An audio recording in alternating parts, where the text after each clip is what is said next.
नमस्कार मित्रांनो, स्वागत आहे तुमच्या ऑल हिस्ट्री नोट्स या आपल्या युट्यूब चॅनलवर। आज आपण बघणार आहोत अजातशत्रू।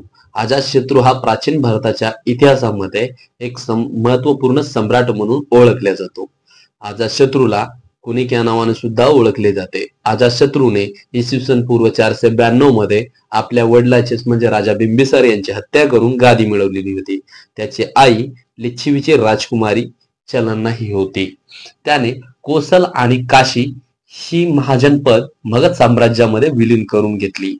कोसल राजा परसेनजीतची मुलगी वजिरासोबत त्याने लग्न केले होते। वैशाली या महाजनपदाचा कोसल सोबत मैत्रीपूर्ण संबंध आहे हे कारण दाखवून त्याने कोसल सोबत युद्ध केले। कोसलला नष्ट करण्यासाठी तब्बल 16 वर्ष त्याने युद्ध केले। या युद्धामध्ये त्याने रथमुसल आणि महाशिलाकंटक ही अस्त्रे वापरली, त्यामुळे तो हे युद्ध जिंकू शकला।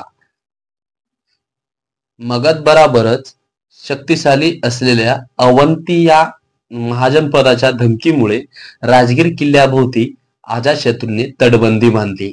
अजातशत्रूला समकालीन गौतम बुद्ध, वर्धमान महावीर, मख्खली गोशाल या महान महापुरुषांना निर्वाण प्राप्त झाले। अजातशत्रूने पहिली बौद्ध परिषद भरवली।